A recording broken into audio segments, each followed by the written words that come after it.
So everything was a little bit negative, and I took it to heart.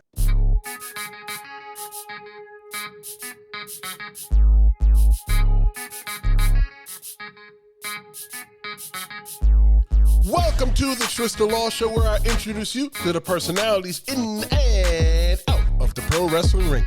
The unique part is you don't have to be a pro wrestling fan to enjoy this podcast. If it's your first time here, I am your host, Tristen Law, and welcome to another episode of the Tristen Law Show.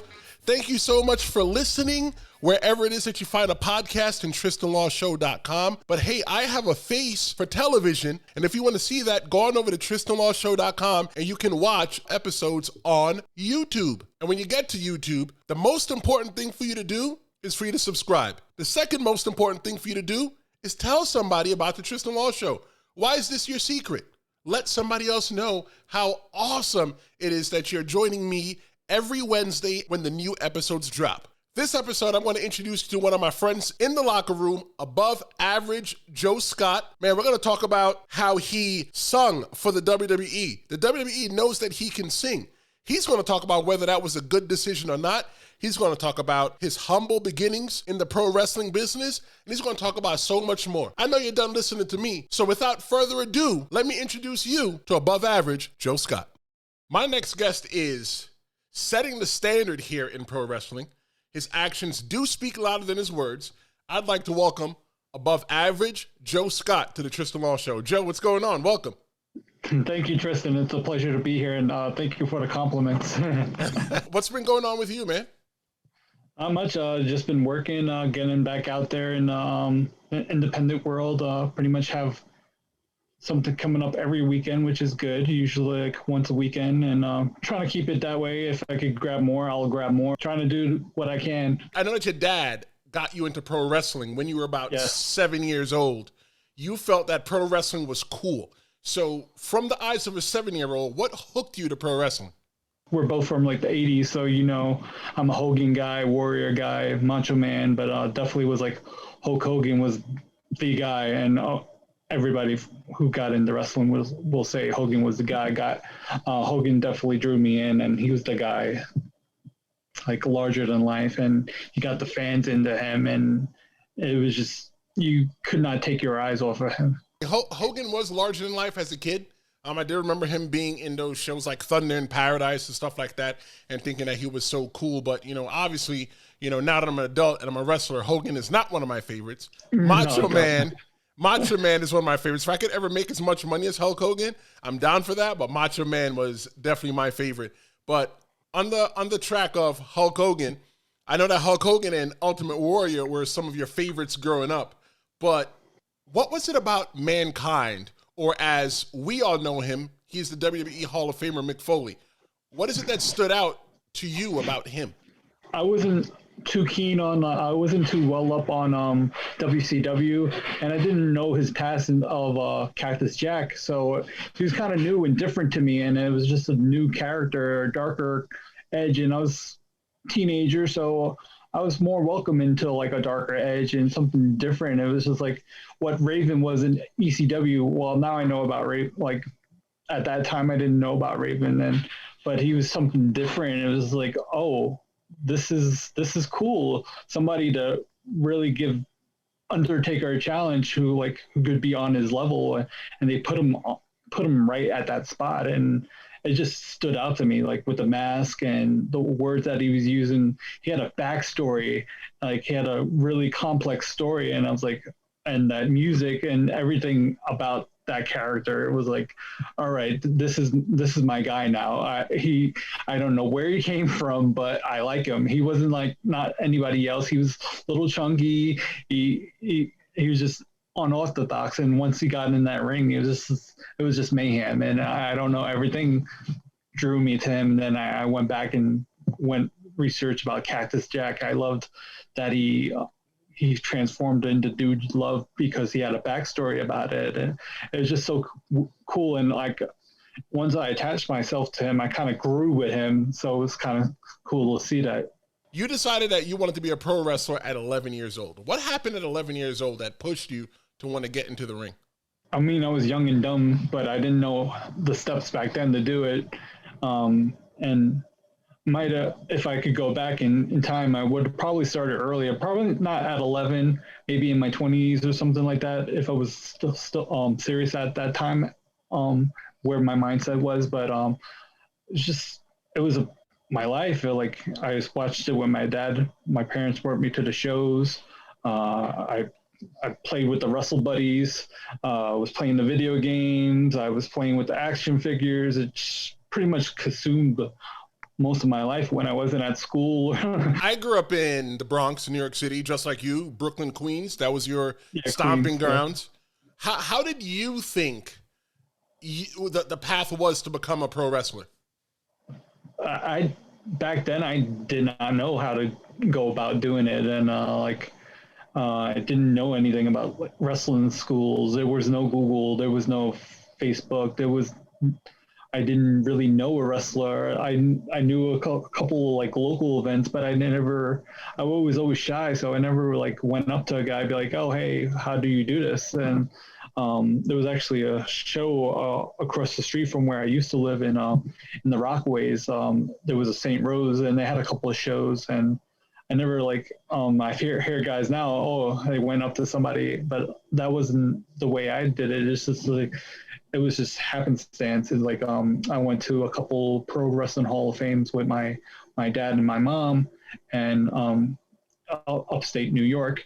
And one of the times I met Johnny Rods, and he gave me his card. I kind of sat on it for a while, and it wasn't until like my senior year of college, and that fire lit under me again, and I'm like, I'm going to do it. I'm going to do it. I'm home. I'm almost finished college. I pretty much set all my goals, and this is another goal I want to reach, and it's time.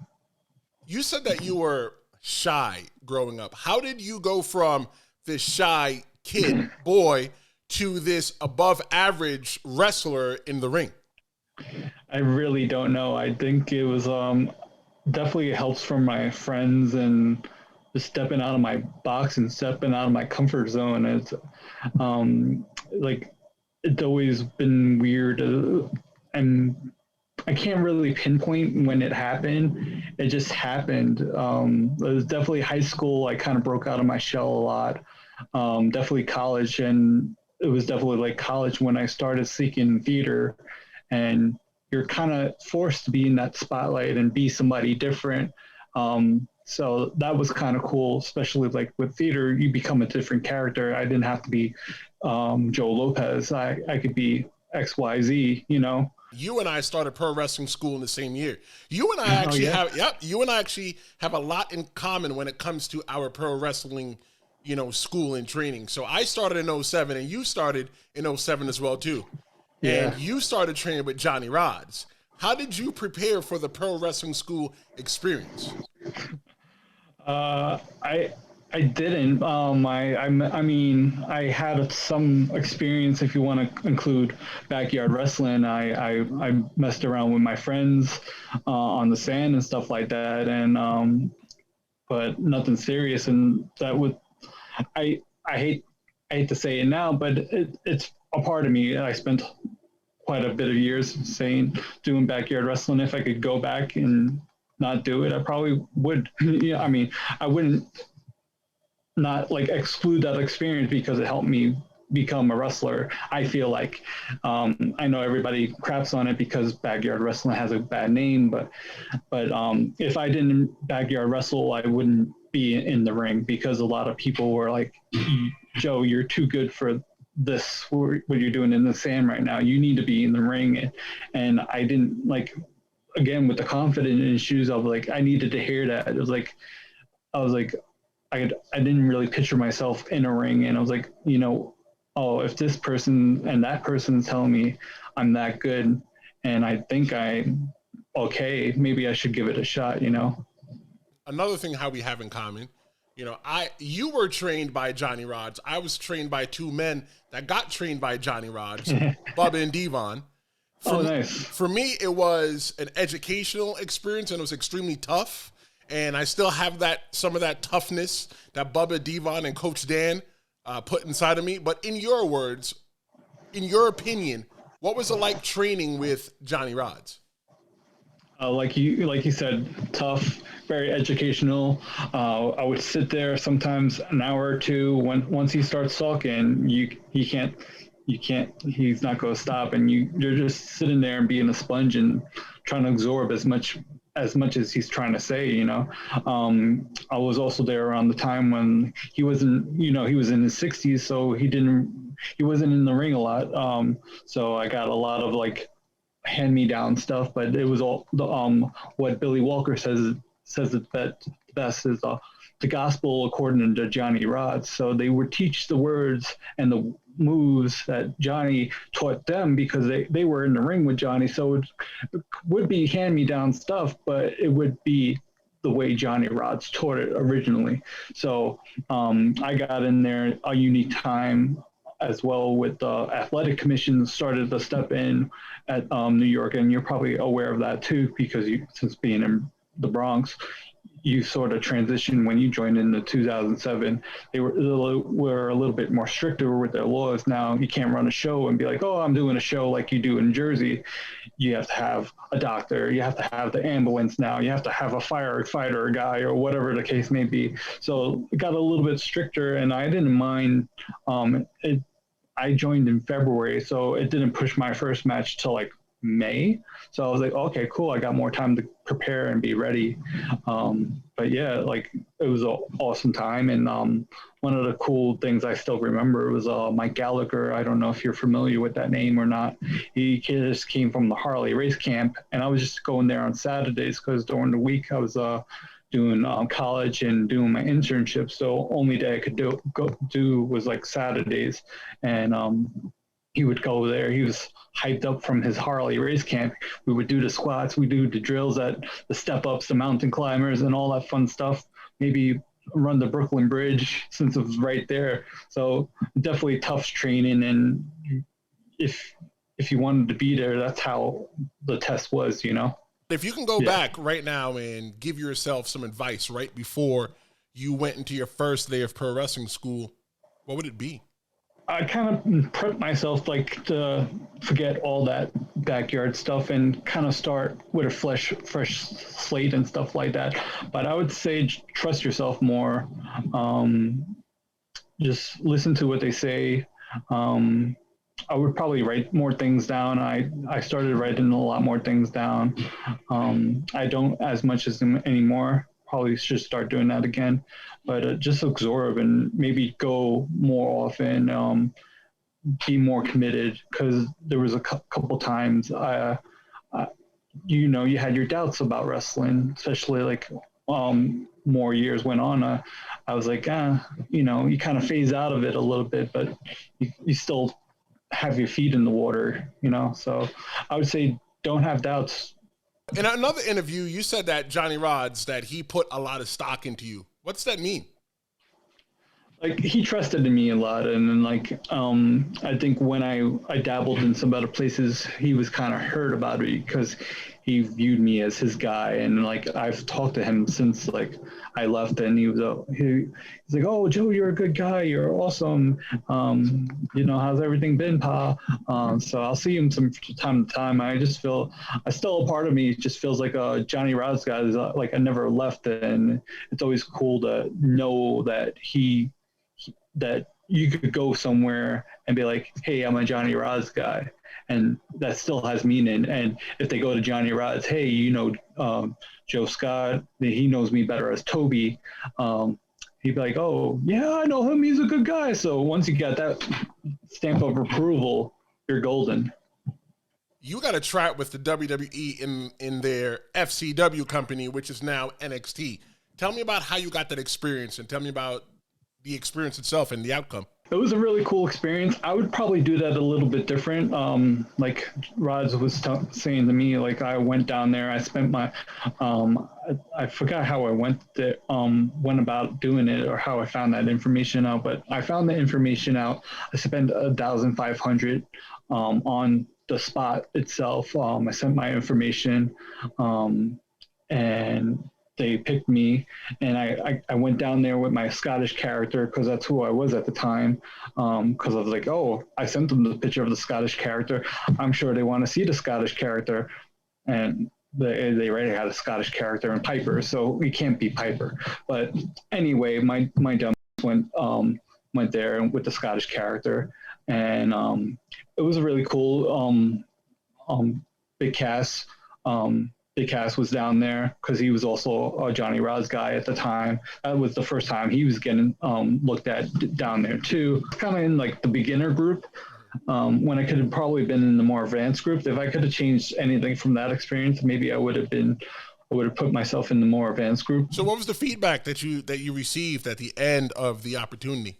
They gave you a nice little letter and a DVD. So I still have the DVD at home and stuff like that. So one stupid thing I did was I said I could sing. And Big Cass was like, you shouldn't have put that. They're going to ask you to sing. Oh, they asked me to sing. What's the first song that comes up in my head? Phantom of the Opera. I don't know why. It's only the song I was put on the spot, and I sung it pretty bad because I tried to do the Christine part. Stupid idiot. So, and when I go back in my mind now, I was like, I should have just did Sweet Caroline. I could not be the best singer in the world. I'm mediocre at best, but I could just, if they see that crowd reaction, they'll be like, oh, cool, he's got something going on. Maybe we'll use this guy or something like that. One feedback was when I had the kilt, I also had the belt. I remember Tom Pritchard being like, too many props. So I was like, I was in my own head because I heard that. I was like, damn it, because I had complications of trying to get my belt off, and then I had to take my kilt off because they're all straps and stuff like that. I was like, damn it. But the feedback that came back was like, oh, you're not that ready. Pretty much you're not ready yet. You could use your psychology wasn't there. You could get a better physique. So everything was a little bit negative, and I took it to heart. So before we move forward, can you sing? I can sing. Okay, I won't put you on the spot. I'm decent. I'm not the best singer, but I'm decent. I could carry a note and I could blend in well with a crowd. I've been in a bunch of musicals, so I don't know if that says anything. Outside of pro wrestling, you decided to try acting, and you ended up doing extra work and even appearing on HBO's Boardwalk Empire. How was the transition from the wrestling ring to Hollywood? Not much of a transition. Less stress on my body. That's for sure. Because it's kind of a similar drive. You're seeking out the next job. You're independent. I did like a couple things. You got to sign up, and backstage was one of the things, and I forgot the thing I signed up for the background work, but you got to pay somebody and you get your pictures and stuff like that, and they'll try to seek you out, like agency stuff and stuff like that. So the Boardwalk Empire thing just was like, I've heard about it. I didn't really watch it until like years later, like during the pandemic. Is like when the pandemic started, me and my wife started watching Boardwalk Empire because we had nothing else better to do, and we're like, oh, let's watch Boardwalk Empire. And I was like, I had to pay attention to, like, I was like seasons 4 or something like that after they blew up the boardwalk, and I was like the first person on the screen picking up the garbage. I was like, that's me. So that was pretty cool. The coolest experience from that was sit the same day when they did that scene. We were just chilling out in catering, and Steve Buscemi just sat across from one of the actors. I don't know if he knew him or not, and was just like just chilling. He's just a normal guy. I was like, oh, that's cool. What goals have you set for yourself in pro wrestling? They've definitely changed over time because I kind of like one of my mentors and one of my good friends, George Santi, caught me out of the rough of saying I don't want to do this wrestling thing anymore. He said one thing that's really stuck to me. You don't have to really strive for WWE. You don't have to be the best for WWE. You just have to be the best on independence. And I was like, all this time, those words of like all this time, like throughout my career, I was striving. My blinders were on. I want WWE. I need WWE. That's the goal. It doesn't have to be the goal. There's AEW now. There's other options. Dan Moff, he's so big on the New Jersey scene, and he wasn't in WWE. He got in ROH and stuff like that, but he's still a name. You can still be a good wrestler and not touch WWE, you know? I don't know how much time I have left, but I really, since I'm out of the age of WWE that's looking for right now, one of my top goals is definitely doing a AEW Dark or something, MLW, ROH, something mainstream, just to be like, I spent all this time wrestling and I want something, even if it's one match, just to be like, all this from 2007 to 2022, this is what it came up to, this dark match, or this just something in a major company. You know, that's kind of my mindset.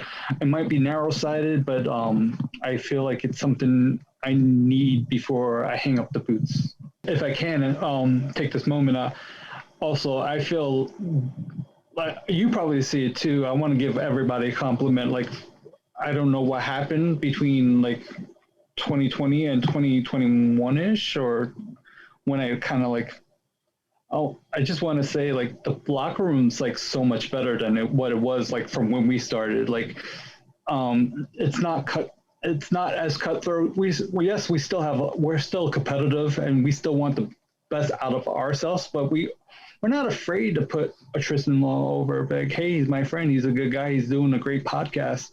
You should listen to him. You should pay attention to him. He should be on Ace. He should be here. He should be there, or X, Y, Z. You see the Team Adam guy. They promote each other, and that's what I'm seeing a trend of more. And I'm loving that trend. And I want to say, everybody in the locker room who's ever paying attention, definitely keep up that trend and keep that positivity going. I agree, 100%, 100%, and I know 120,000%. The boys watch. All the people in the locker room watch the Tristen Law Show. So that's your mindset, right? I'm looking a little bit more into your mindset, but let's narrow it down a little bit more. What is the above average mindset? No matter who I wrestle, somebody new, somebody who's been around, I'm that guy who can get a match out of anybody and everybody I wrestle. Because I try to still tell a story, and I have it with feeling. And that's what everybody loses right now. Everybody doesn't have that feeling anymore. You don't get attached to emotion. I have emotion. Nobody else has that. You talked about doing the tryout in 2010. If you got an opportunity with WWE or AEW right now, are you ready? Oh, yeah. If I'm not ready, I'll get ready. And that's what above average means to me. I have to live up to that name. I throw that name out there. I might say it a lot, but I have to live up to it. And that's the end of the day. If you're not, you can't get ready. You always have to be ready. And I train when I'm not at the gym. I'm training mentally. I'm training physically. And I drive around a lot. I'm thinking about pro wrestling. I sleep pro wrestling. So any opportunity that comes at me, I'm ready for it. Who is above average Joe Scott? He's not your average Joe. He's better than your average person. He gives 110%. He has passion. He has dedication. He has hard work. He has years of experience right now in pro wrestling and in real life. And you could ask all my ex-coworkers, my ex-bosses, they won't have a bad word to say about me. They say he shows up on time. Hell, I'll even show up early.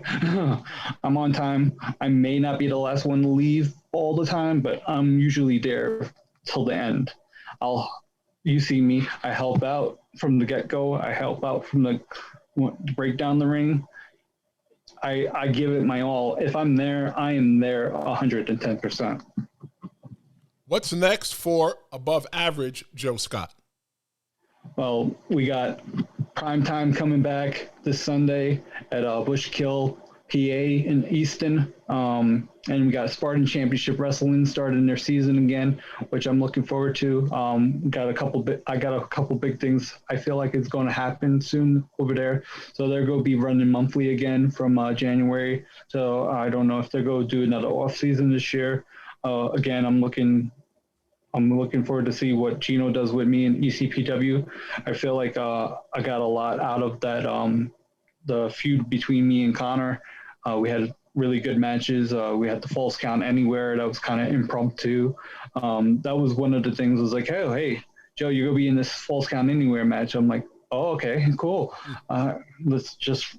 I wasn't prepared for it, and we made it work. And we had one hell of a match. And I really like that I Quit match we had too. And I'm hoping that Gino sees both of those things, and he sees I'm a strong character, and it's somebody who he can either put a title on, or somebody put a storyline in. He really trusts me. I feel like he trusts me enough to know I'm going to show up and I'm going to get a good match out of, like I said before, I'm going to get out a good match out of anybody I face. I feel like that's how I feel at the moment. It's that trust for Gino, because we're not Gino guys. Right, we were not trained by Gino. So we've been there for a couple of years, but we don't have that brand, I feel. Right, and when Gino trusts you, it means a lot. Like I know that Gino trusts me. Gino trusts you, begins to trust you when he lets you drive the ring truck. Yeah, because if Gino could trust you to drive the ring truck from the school to point B and back and do everything right, and there be no problems on the show starter time, you're on your way. You're on your way. Joe, tell everybody how they could find you outside of the Tristen Law Show. Yes, you can find me on all social media platforms. Instagram, Above Average Joe Scott. Twitter, Above Average JS, because they don't allow you to do the full. They have a limit there. Also, on Facebook, I have a wrestling page. So that's also, you can find me at Above Average Joe Scott on there. Those are the three main ones I kind of blast everything on. I try to keep my personal page kind of personal. I'll share wrestling stuff every now and then, just because I know there's a broader audience over there, and some people still ask me, but I try to keep that, not throw everybody, hey, I'm wrestling, hey, I'm wrestling, hey, I'm wrestling. We know. We get it. So those are the three major things if you want to find me. I think once I have the time, I want to sit down and do a link tree. I would advise that for any wrestler, because I'm hearing more about it, and I think it's a good thing. It's a one-stop shop. So for social media, and I do have a Teespring, which is Above Average Joe Scott as well. So I try to keep everything under the same brand. Man, this guy right here is definitely setting the standard here in pro wrestling. That was Above Average Joe Scott. Thanks so much for hanging out, and I'll see you next time on the Tristen Law Show.